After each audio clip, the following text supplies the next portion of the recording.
You need to move to economy. There's been a mix-up with your seat assignment. Nathan blinked. A mix-up?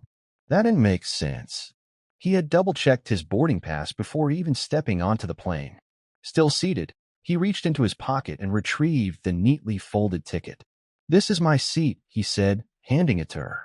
Amanda barely glanced at it before exhaling sharply through her nose. "Sir, I don't want to have to ask you again."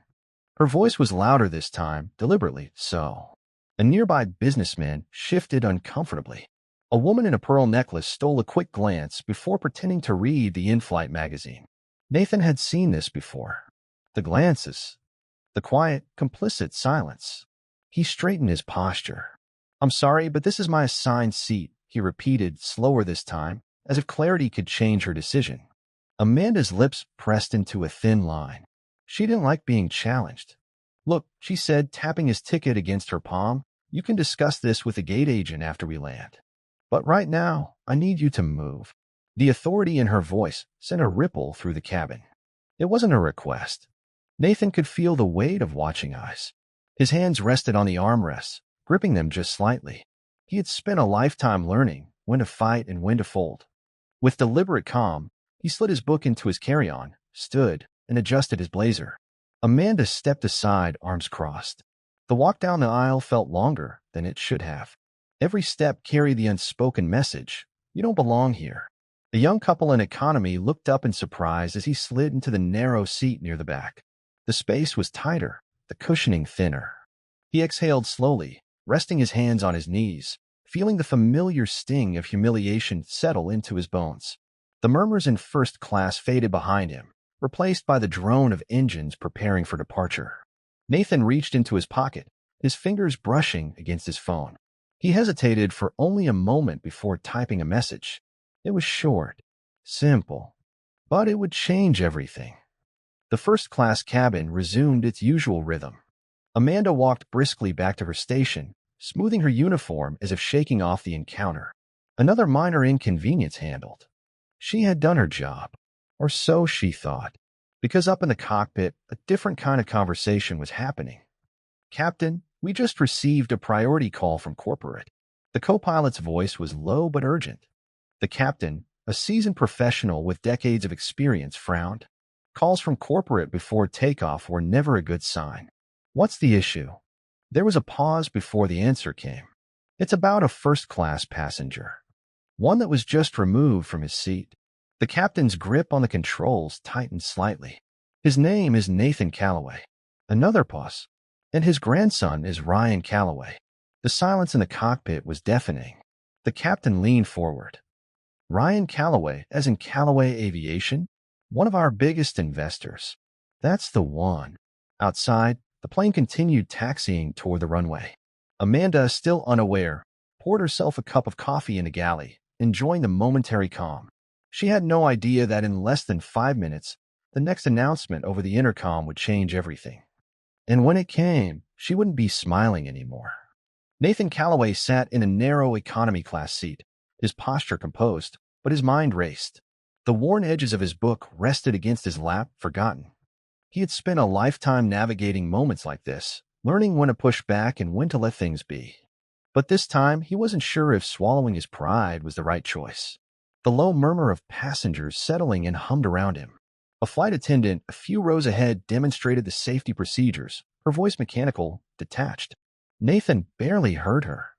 He glanced down at his phone screen. His thumb hovered over the message he had just sent. "They made me move. Said there was a mix-up." He hadn't elaborated. He hadn't needed to. The name at the top of the message thread, Ryan Calloway, was more than just family. He was someone who could change the course of this flight in an instant. A minute passed, then another. A reply came. "Who asked you to move?" Nathan typed slowly, deliberately. "Flight attendant." Didn't even check properly. Just assumed. A pause. He could picture Ryan on the other end, somewhere in an office, or perhaps at home, reading those words and feeling the same quiet anger Nathan had swallowed down. The next response came faster. "What's the flight number?" Nathan typed the digits without hesitation. Sent. Then he set his phone aside, exhaling slowly, grounding himself. He had done nothing wrong. He had followed every rule. Yet here he was, sitting in a space he hadn't been assigned, while someone in first class now occupied a seat that had been his. The engines rumbled as the plane began its slow taxi down the runway. Nathan stared out the small window, his reflection faint against the darkening sky. He didn't know what would happen next, but something told him this wasn't over. At the front of the plane, Amanda Parker went about her duties as if nothing had happened. She walked through first class, adjusting headrests, exchanging polite nods with passengers. The brief confrontation from earlier had already faded from her mind. It wasn't personal. Passengers got confused all the time. They sat in the wrong seats. They misread their tickets. Mistakes happened. This was no different. She continued down the aisle, pausing to straighten a tray on an empty seat. The quiet hum of luxury surrounded her. Crisp linen headrests, champagne glasses waiting to be filled, the soft glow of overhead lighting. Then the intercom crackled. "Miss Parker, please report to the cockpit immediately."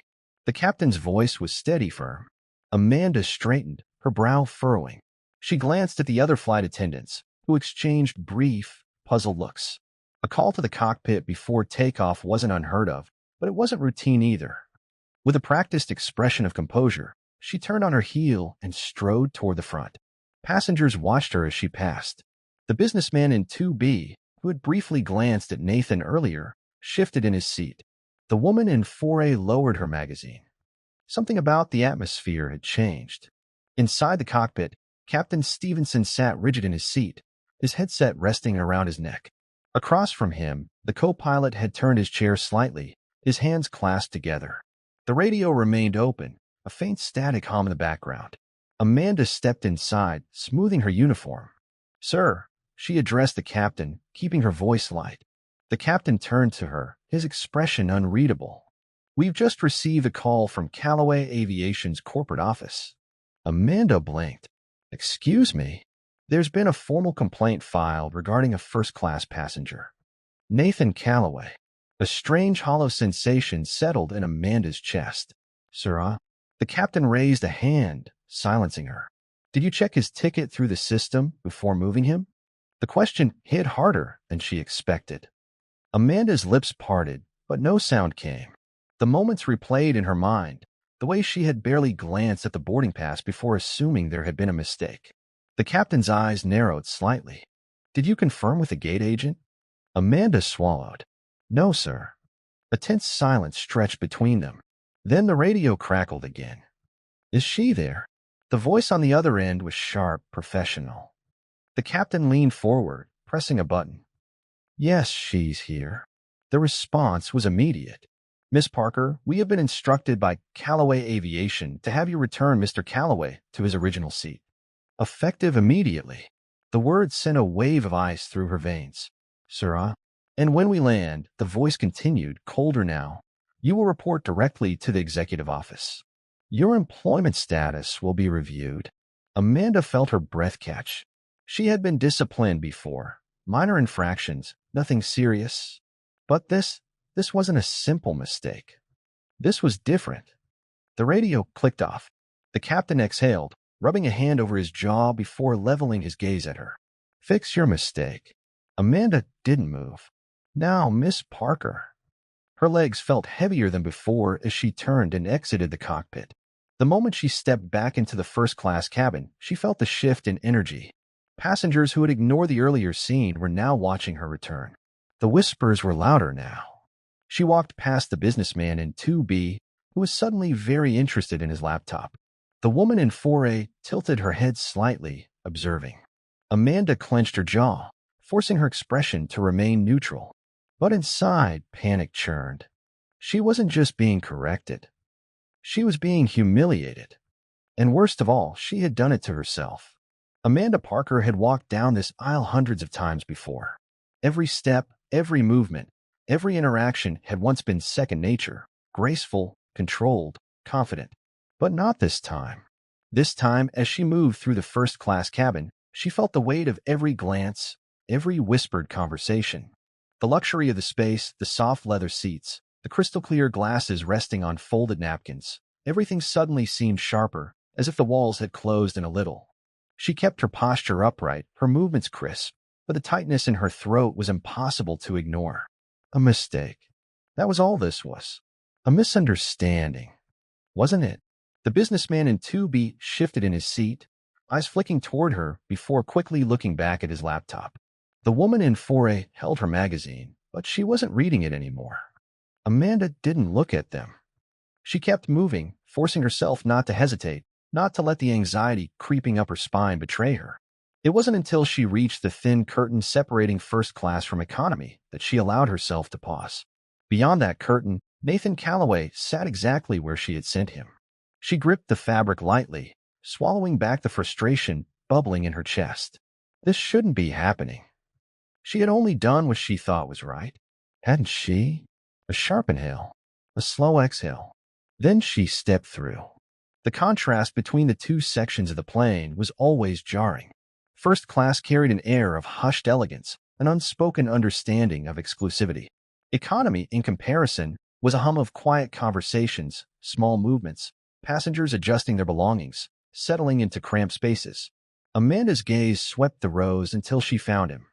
Nathan sat by the window, his book still open on his lap, though he wasn't reading.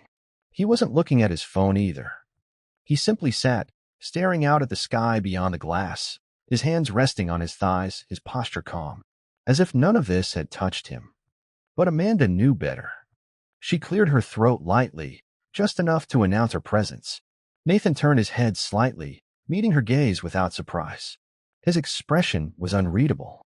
For the first time, Amanda hesitated. This was different from earlier. Then she had been in control. Now she wasn't sure if she even had the right words for what she was about to say. Her fingers curled slightly at her sides before she forced them to relax. "Sir," she started, her voice softer than it had been before. Nathan remained silent, watching her. "There's been an adjustment," she continued, careful with her phrasing, careful with her tone. Nathan still didn't move. She shifted her weight slightly. The silence between them stretched longer than she was comfortable with. "I'd like to escort you back to your original seat." It wasn't an apology. Not really. And Nathan knew it. He let the words sit in the air for a moment, his gaze steady, unwavering. Then, with deliberate slowness, he closed his book, resting it on his lap. "An adjustment," he finally said. The word was neutral, but something about the way he repeated it made Amanda's throat tighten. A shift rippled through the surrounding passengers. Some had been listening before, others only now realizing something was happening. Amanda didn't respond. She couldn't. Nathan inhaled deeply, then exhaled through his nose. He didn't argue. He didn't question her. He simply picked up his bag, adjusted his blazer, and stood. A few passengers exchanged glances, murmurs passing between them, but no one spoke loud enough for Amanda to make out the words. Nathan didn't look at her again as he stepped past her, moving toward the front of the plane. But she felt it. She felt every ounce of unspoken weight in that moment. She followed behind him, her own steps suddenly feeling heavier than before. When they re-entered first class, the hush was almost suffocating. Nathan walked slowly, deliberately, taking in the space he had been forced to leave behind. The businessman in 2B straightened his tie. The woman in 4A placed her magazine down entirely now, eyes flicking between Nathan and Amanda. She could feel it, that shift. Before, the silence had been one of indifference. Now it was something else. Judgment. Not toward him, toward her. Nathan reached his original seat. Without hesitation, he placed his bag down, settled in, and fastened his seatbelt, as if nothing had happened. Amanda lingered for half a second too long, unsure of what she was supposed to do now. Her usual authority, her presence, felt diminished. Then the intercom crackled to life. "Ladies and gentlemen, this is your captain speaking. We would like to extend our sincerest apologies for any earlier inconveniences. Our first-class passenger, Mr. Calloway, has been returned to his original seat, where he should have been all along. We deeply appreciate his loyalty to our airline." A slow ripple of murmurs spread through the cabin. Amanda's stomach twisted. The businessman in 2B gave the faintest nod of approval. The woman in 4A pressed her lips together, her expression unreadable. Amanda forced herself to straighten her shoulders, but she knew it didn't matter. The damage was done. Back in the galley, she placed both hands on the counter, steadying herself. The usual routine of the flight continued outside, but for her, everything had shifted. She had thought she was right. She had thought she had control. But for the first time since stepping onto this plane, she wasn't sure anymore. And worse, she wasn't sure if she ever would be again. Amanda Parker stood in the galley, her fingers pressing against the cool metal counter. The usual sounds of the cabin, muffled conversations, the occasional chime of the overhead system, the distant hum of the engines, felt distant, as if she were submerged underwater. She had been here before, countless times, organizing trays, preparing service, waiting for the right moment to step back into the aisle with the effortless composure expected of her. But this time, everything was different. She had returned Nathan Calloway to his seat, followed orders, done exactly what was asked of her. But instead of feeling a sense of resolution, her stomach twisted with something foreign. The moment he had passed her in the aisle, his silence had spoken louder than any words. The way the other passengers had shifted in their seats, the subtle changes in their glances, their body language, it was all wrong. It was no longer just a quiet oversight. It was an event. Amanda closed her eyes, inhaled deeply, and exhaled slowly. She could shake this off. She had to. Passengers had short memories. By the time they landed, this would be just another routine flight. Or at least, that's what she told herself. A sharp buzz interrupted her thoughts. The intercom. "Miss Parker, report to the cockpit immediately." Her stomach dropped. She turned her head slightly, as if expecting another flight attendant to react, to confirm that she had misheard. No one did. Her pulse quickened. She smoothed down her uniform, squared her shoulders, and stepped toward the front of the cabin.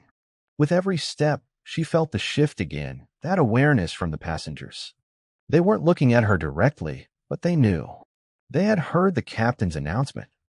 They had seen Nathan return to his seat. And now, as she passed them again, they were waiting.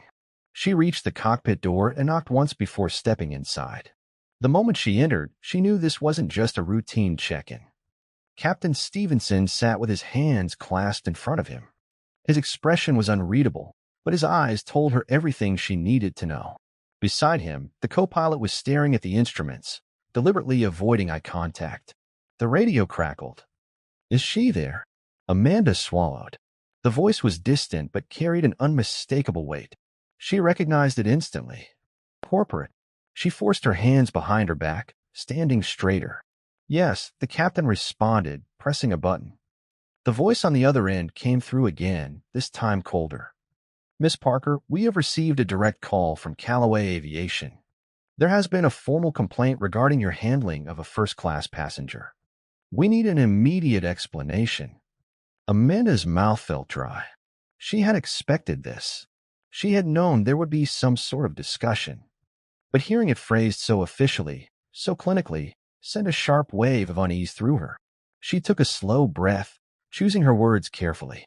"There was a miscommunication regarding seat assignments," she began. "I was under the impression that there had been an error, and I took the necessary steps to correct it." Silence. Then the response. "Did you verify his ticket through the system?" A beat of hesitation.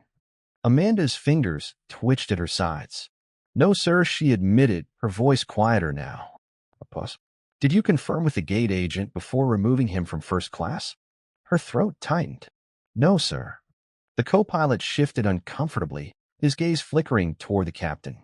The voice on the radio exhaled. "Miss Parker, do you have any idea who Nathan Callaway is?" Amanda felt a sharp chill race down her spine. She had known his name, of course. She had seen it on the ticket. But she hadn't thought much of it. Hadn't thought it mattered. The voice continued, each word slow and deliberate. "Mr. Callaway's grandson is Ryan Callaway, a primary investor in this airline. One of the men responsible for ensuring this company operates at the level it does." Amanda's breath caught. She had removed an investor's grandfather from first class. Without checking, without confirming, without thinking. "Corporate has issued a direct order," the voice finished. "Effective immediately, you are to return to your duties. However, upon landing, you will report directly to the executive office. Your employment status is now under review." Amanda's ears rang. The static from the radio faded. The captain's expression didn't change. This was happening. She had lost control of the situation, and now the consequences had begun. Captain Stevenson finally spoke, his tone calm but firm. "You need to fix this, Miss Parker." Amanda swallowed hard and nodded. Then she turned and walked out of the cockpit, her steps slower than before. The aisle stretched before her like an unspoken trial. Passengers were still seated, some watching her, others pretending not to. Nathan Calloway remained in his seat, calm as ever, hands resting on his lap. But this time, as she passed, she realized something. He wasn't the one who had been put in his place. She was, and she had a sinking feeling that this was only the beginning. Amanda Parker walked out of the cockpit, her pulse hammering in her ears. The weight of the conversation with corporate sat heavy in her chest, suffocating. Every step back into the first-class cabin felt slower, heavier, like walking into a courtroom where the verdict had already been decided. She forced herself to maintain her usual composure, keeping her posture straight, her expression neutral. But inside, the tight knot of anxiety grew, twisting itself into something she wasn't ready to name. Passengers were watching her now. Not openly, not in a way that would make them part of the situation, but subtly, carefully. They had heard the captain's announcement earlier. They had seen Nathan Calloway return to his seat. They weren't just observing her anymore. They were judging her. She stepped past the businessman in 2B, who suddenly found great interest in adjusting his cufflinks. The woman in 4A, who had barely looked up before, now stared directly at her, her gaze unreadable. Amanda ignored them. She had a job to do. She reached her station in the galley and gripped the edge of the counter. Her knuckles turned white as she steadied herself. She had always prided herself on being in control. She knew how to handle passengers, how to navigate difficult situations, how to maintain authority without question. But this time was different. This time, she had been the one forced into submission. And she hated it. The flight continued as if nothing had happened. Meal service began. Drinks were poured. Conversations resumed. But for Amanda, the normal rhythm of her job had been disrupted. The other flight attendants, who normally chatted casually in between tasks, avoided unnecessary conversation. They weren't ignoring her exactly, but their words were careful now, their glances fleeting. They knew. Even if they hadn't heard everything, even if they didn't know all the details, they knew enough. She wasn't just another senior flight attendant anymore. She was the woman who had made a mistake in front of an entire plane full of witnesses. She was the woman who had removed a man from first class without checking. And now she was the woman whose job was hanging by a thread. The realization made her stomach churn. She could feel it creeping in, slow, suffocating awareness that she was losing control. Not just of this situation, but of everything. Nathan Calloway sat in 3A, his hands resting calmly on his lap. He had barely moved since returning to his seat. He wasn't gloating. He wasn't smirking. He wasn't demanding an apology or making a scene. And somehow that made it worse. Amanda had dealt with difficult passengers before. People who complained, who made unreasonable requests, who acted entitled. But Nathan wasn't difficult. He was patient. And that patience, that quiet, steady presence, was more unsettling than if he had been furious. Because it meant he had nothing to prove. It meant he had already won. Amanda clenched her jaw, turning her attention back to the small tasks in front of her. Folding napkins, organizing trays, anything to keep her hands busy, to stop them from shaking. She wasn't going to fall apart. Not here. Not in front of them. Another chime from the intercom. "Miss Parker, please report to the front galley immediately." The captain again. Amanda's throat tightened. She inhaled sharply and stepped away from her station. As she moved back through the first-class cabin, the murmurs of the passengers became louder. She knew what they were thinking. They had seen this play out before, in offices and businesses, in situations where someone in power had made a misstep and was now facing the consequences. And now it was happening to her. The short walk to the front of the plane had never felt so long. She reached the galley and found herself face to face with Captain Stevenson. He wasn't sitting this time. He stood with his arms crossed, his expression neutral, unreadable. Amanda stood at attention, every fiber of her being tense. "Miss Parker," he said, his voice measured. Corporate has instructed that you will be escorted off the aircraft upon landing. Her stomach dropped. Effective immediately, your employment status is under review. The words were like a punch to the gut. Amanda had prepared for disciplinary action, a write-up, a meeting with corporate, a possible suspension. But this was worse. This was public. This was happening in real time, in front of passengers, in front of her crew. She could already feel the blood draining from her face. She opened her mouth, instinctively searching for some kind of response, some kind of defense. But there was nothing she could say. Not now. Not after everything. The captain gave her a single firm nod before stepping back into the cockpit, leaving her standing alone in the galley. For the first time in her career, she felt small. And she realized, perhaps too late, that there was no undoing this. There was no walking away from what had already been done. The announcement came over the speakers just before descent. Ladies and gentlemen, we will be landing shortly. On behalf of the entire crew, we appreciate your patience and thank you for flying with us today. Amanda barely heard the words. Her mind was elsewhere, spiraling. What would happen when they landed? Would security be waiting for her at the gate? Would she be escorted out in front of passengers, in front of colleagues? Would corporate even allow her the dignity of a meeting? Or was this it? The end of everything she had worked for? She gripped the counter, forcing herself to breathe. The plane began its descent, and Amanda knew with an awful certainty that her career was crashing down with it. The descent felt agonizingly slow. Amanda Parker sat in a small jump seat near the front galley, her back rigid, her hands clenched in her lap. The cabin had settled into an eerie quiet, the passengers bracing themselves for landing, their heads tilting slightly as the plane adjusted its altitude. Outside the window, the city lights stretched out in endless golden veins, flickering beneath the growing dusk. But Amanda barely noticed. Her mind was stuck in a loop. She had spent years in this uniform, years mastering the rhythm of air travel, the unspoken authority that came with her position. And now she wasn't sure if she would ever wear it again. Her career was unraveling at 30,000 feet. The intercom chimed, and the captain's voice came through, calm and steady. Cabin crew, prepare for landing. She had heard those words countless times before. But this time, they weren't just an instruction. They were a countdown to whatever waited for her on the other side of that jet bridge. Amanda forced herself to move, to go through the motions. She secured the galley, checked her seatbelt, made sure every last detail was in place. But it was autopilot. She wasn't really present anymore. The wheels touched the runway with a soft jolt. A ripple of motion went through the cabin as passengers shifted, stretching, adjusting their belongings.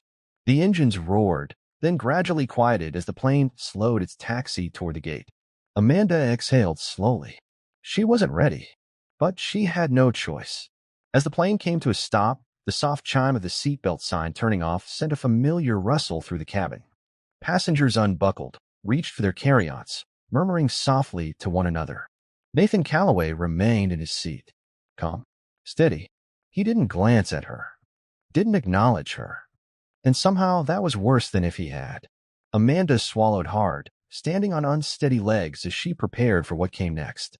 The door to the jet bridge opened. And there they were, 2 uniformed security officers, and standing beside them, a man in a navy blue suit, Dominic Carter, senior executive. She had only seen him once before, during a corporate visit years ago. He had stood at the front of the training center speaking about excellence, about the company's commitment to professionalism. Now he was here for her. Amanda's throat went dry. Passengers began filing out, moving past her one by one. Some stole glances, their curiosity evident. Others avoided her altogether, as if they didn't want to be caught staring. Nathan was the last to stand. He gathered his belongings, adjusted his blazer, and walked toward the exit. As he stepped past Amanda, he didn't stop, didn't hesitate. But for the briefest moment, he turned his head. Their eyes met. She expected something in his gaze, anger, triumph, satisfaction. But there was none of that. Just quiet, steady understanding. And that made her stomach twist even more.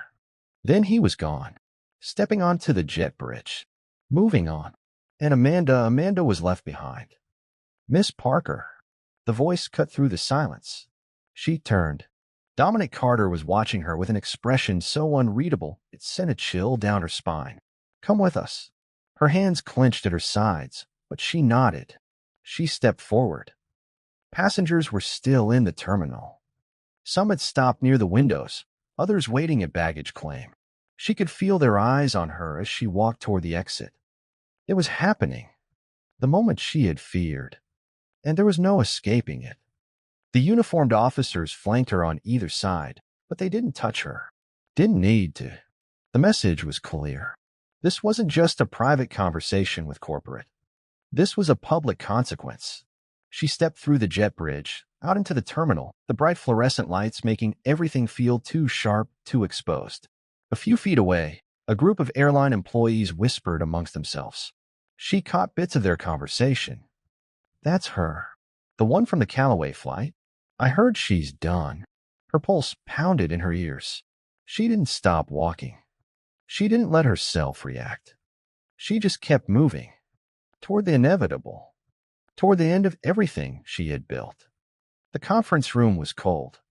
Amanda sat stiffly in a chair across from Dominic Carter, her hands folded in her lap.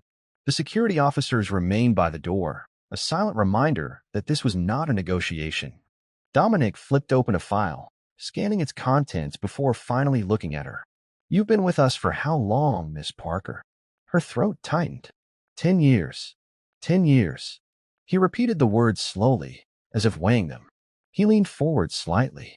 "And in those 10 years, have you ever removed a passenger from first class without verifying their ticket?" A pause. She knew what the answer had to be.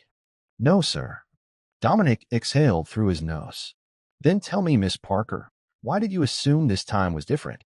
Her fingers curled against her lap. She had no answer. None that would save her. Dominic studied her for a long moment. Then, finally, he closed the file. "Your employment is under review." The words landed like a final verdict.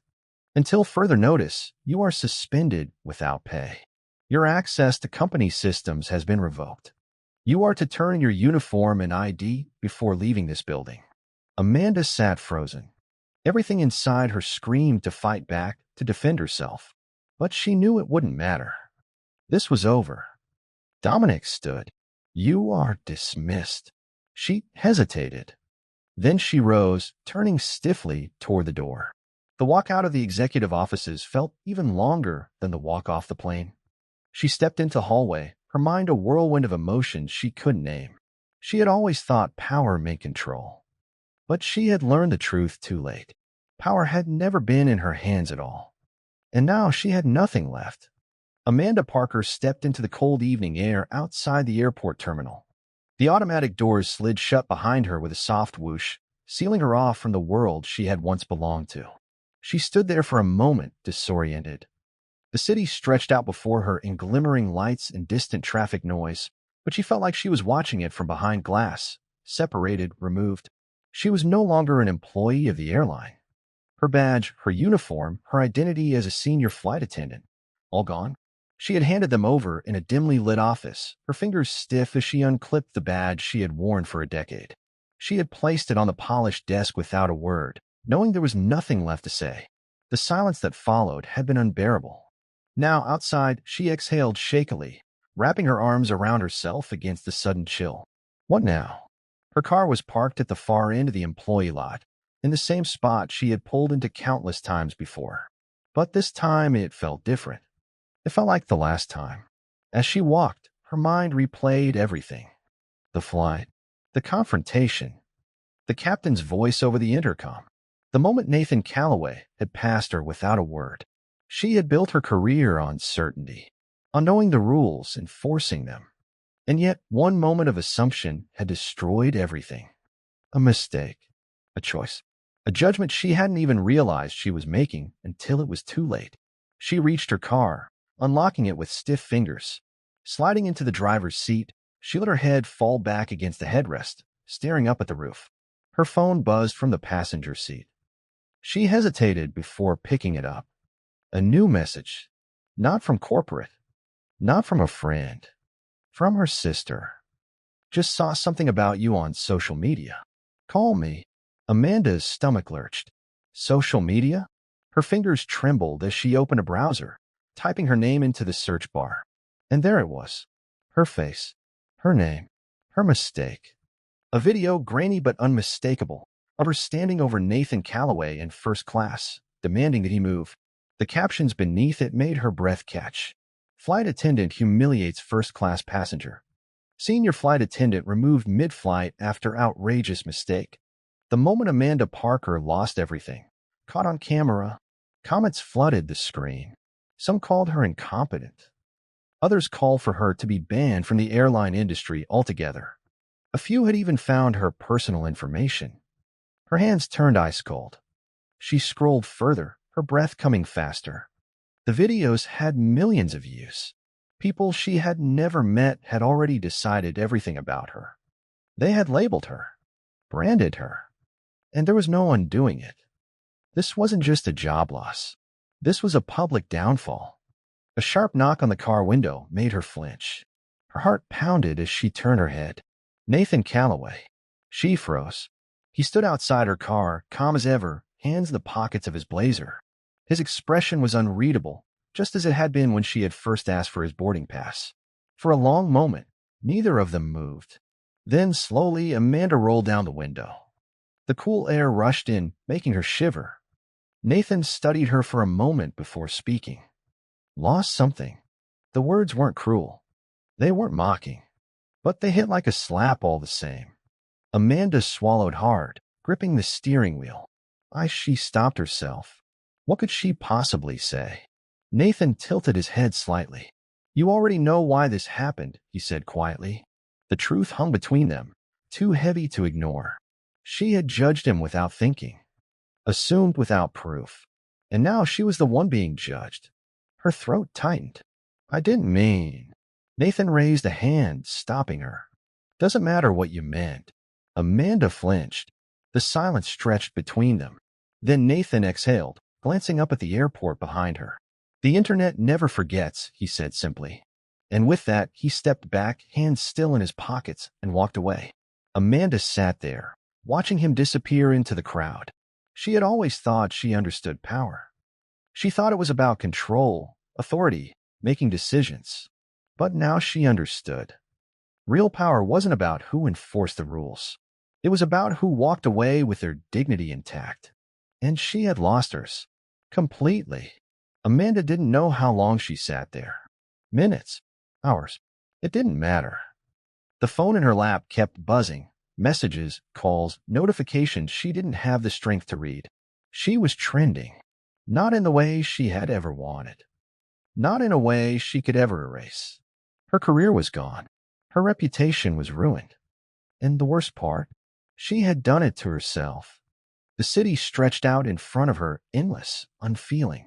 She had nowhere to go. No way to undo what had been done. And for the first time in her life, Amanda Parker truly understood what it felt like to be the one left behind.